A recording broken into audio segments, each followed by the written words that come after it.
수원지검 성남지청이 성남FC 후원금 의혹을 수사 중이죠. 민주당 이재명 대표가 다음 주 화요일 오는 10일에 검찰에 출석하기로 했습니다. 이 대표는 당당하게 입장을 밝히겠다는 입장을 전했는데요.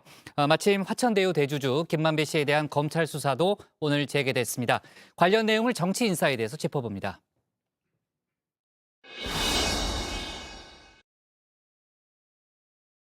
검찰의 행태가 도저히 납득하기 어렵지만 당당하게 임하도록 하겠습니다. 검찰 수사에 당당하게 임하겠다던 이재명 대표, 오늘 소환조사 일정을 확정했죠. 오는 10일 오전 10시 반 성남FC 후원금 의혹을 수사 중인 수원지검 성남지청에 출석할 예정이라고 공지했습니다. 공개석상에 서시나요? 아니면 비공개로 출석하시나요? 당당하게 출석해서 입장을 말씀하신다고 했다는 정도만 말씀드리고요. 구체적으로 어떤 사람들과 갈지 어떻게 할지는 좀 더 지켜봐야 될 것 같습니다. 검찰은 이 대표의 소환에 대비해 최종 질문지를 검토 중이라고 하는데요. 성남FC에 낸 기업들의 후원금이 수원시의 각종 인허가를 염두에 둔 대가라고 보고 있죠. 제3자 뇌물죄에 해당한다는 겁니다. 민주당은 입증하기 어려운 문제다 맞서고 있는데요. 축구단을 운영하는데 기업의 후원을 받았어요. 광고를. 그 기업은 지역 연고기업들 아닙니까? 네. 지역 연고기업들에게 그 지역의 자치단체장이 일부 어떤 편의를 봐줬다. 그럼 이걸 제3자 뇌물로 볼 거냐? 아니면 구단의 정상적인 운영을 위한 지역 연고학원의 협조로 볼 거냐 하는 문제는 저는 굉장히 오랜 법리 논쟁이 벌어질 거예요. 반면 검찰은 제3자 뇌물죄가 너무나 명확하다며 기소를 자신하고 있다고 하죠. 일단 검찰의 소환조사 결과를 지켜봐야 할 듯합니다. 민주당에선 야당 대표 구속을 쉽게 이야기한다면서 경고성 메시지도 냈는데요. 한마디로 나라가 뒤집어진다라는 겁니다. 나라 뒤집어지죠. 유일하게 한 것이 뭐냐면 김영삼 당수를 국회의원에서 제명한 적이 있어요. 있죠. 그때 박정희 정권이 무너졌죠. 지금 여러분들이 잘 보셔야 되는데 제1야당 당수를 구속을 시킨다? 명백한 100% 증거도 없는데? 그런 일이 지금 대한민국에서 가능하다고 생각하십니까? 찻대기로 수천억 원의 정치 자금을 받았던 이회창 전 한나라당 총재도 구속은 시키지 않았다 강조를 했습니다. 국민의힘의 이른바 방탄국회 공세에도 역공을 폈는데요. 구속 여부를 어떻게 확신하느냐? 검찰과 짠 게 아니냐? 나를 세웠습니다. 방탄이라는 주장을 하려면 이재명 대표의 구속이 확정적이어야죠. 구속시킬 게 아닌데 왜 방탄입니까? 소환 조사에 응하고 있는데. 그러니까 방탄하려고 한다 그럴 때 저는 구속하려고 한다는 소식을 알고 있구나. 니네 좀 짜고 있니? 다만 민주당에서도 검찰 기소를 상수로 보는 분위기가 있죠. 이재명 대표가 이제 검찰 소환에 응하고 또는 검찰 소환에 응하지 않는 것은 저는 핵심적인 문제가 아니라고 봅니다. 왜 그러냐면 이재명 대표가 검찰 소환에 응해서 조사를 성실히 받더라도 또는 검찰 소환에 응하지 않더라도 결국은 검찰은 기소를 할 거거든요.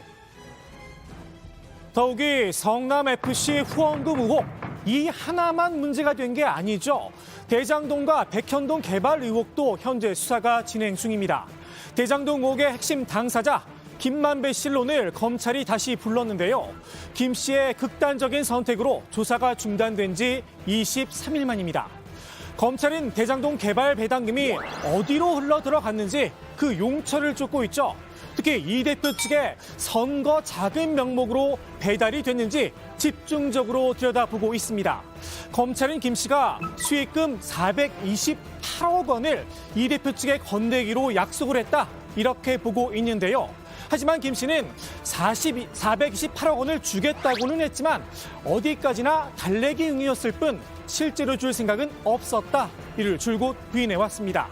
김 씨가 기존 입장을 계속 고수할지 아니면 진술의 변화가 있을지 관심이 쏠립니다. 이 대표를 조여낸 검찰의 수사, 이 대표가 조금 위축돼 보인다는 평가도 나오고 있죠. 기자들과 질의응답을 하던 이 대표의 표정까지 입길에 올랐습니다. 어쨌든 지금 임시회 소집에서 어려움을 겪고 있는 것이 대표님 본인의 방탄국회 프레임에 갇혀서 그런 건데 이 부분에 대해서 대표님께서 어떻게 해소하실 방법을 생각하신 것이 있는지 궁금합니다. 아니 제가 소환 조사를 받겠다고 하는데 뭘 방탄하죠? 그 사법 리스크와 당 문제를 좀 분리했으면 네. 좋겠다 이런 부분에 대해서 네, 다음 질문으로 가죠. 이재명 대표가 아주 통 크게 내가 질문 다 받겠어 이랬는데 질문을 하니까 뜨끔한 거예요 또. 그래서 뭘 다음 질문. 저 표정은 가소롭다는 표정인데 그리고 또 표정이 아니라 이 대표의 사법 리스크가 점차 수면 위로 떠오르자 민주당에선 당과 이 대표를 분리해서 대응해야 한다는 목소리도 점점 커지고 있죠. 친명계 좌장의 입에서도 같은 메시지가 흘러나왔습니다. 정성호 의원은 사법 리스크는 결국 본인의 몫이라고 밝혔는데요. 본인이 자신감 있게 나서고 당은 당의 일을 해야 한다는 겁니다. 다만 여전히 친명계에선 이 대표를 중심으로 똘똘 뭉쳐야 한다는 기류가 더 강한데요. 박지원 전 국정원장도 이 대표의 든든한 지원군 가운데 하나입니다. 이 대표가 꿋꿋이 버티고 있다며 DJ보다 훨씬 더 대단하다는 평가까지 내놨습니다. 이 대표를 DJ와 비교한다라 당장 정치권에선 이런 촌평이 이어졌습니다. 분노감을 느낍니다. 아니 이재명 대표가 무슨 민주화 운동하다가 지금 검찰 수사를 받고 계십니까? 토착 비리든가 조직 폭력배가 연관돼 있든가 카드를 뭐 법인 카드를 마음대로 썼든가 정말 좀 부끄러운 범죄들이에요. 한평생 민주화 운동을 했고 그다음에 어떻게 보면 민주당의 어떤 뿌리라고 할 수 있는 김대중 대통령과 그보다도 더 대단하다? 어떻게 그런 말씀을 하실 수가 있어요? 본인이 평생을 모셨던 분 아니에요? 이재명 대표에 대해서 사실상 전향서 쓰고 들어온 거거든요. 입당 받아준 게 이재명 대표고 그러다 보니까 이재명 대표의 입장을 상당히 이제 반영을 하면서 조금 과장된 표현이 나온 게 아닌가. 박 전 원장도 전향서를 조금 과하게 썼다고 생각했나 봅니다. DJ와 이 대표를 비교했던 건 아니다. 수습에 나섰습니다. 특히 제가 모셨던 김대중 대통령님과 그렇죠. 예. 이재명 대표를 같이 비교하겠느냐 이건 아니에요.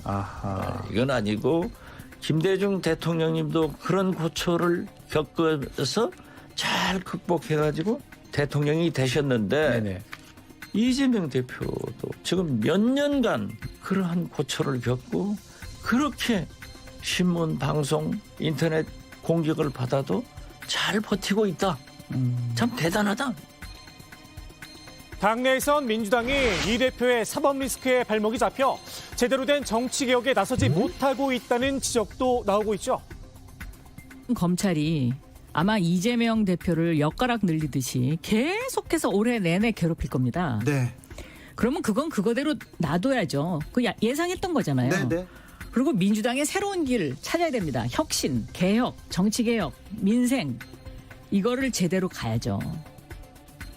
이런 비판을 의식한 듯 민주당이 오늘 정치혁신위원회를 띄웠는데요. 윤석열 대통령이 중대선거구제를 먼저 제안하며 선수를 빼앗겼다는 평가도 나오고 있죠.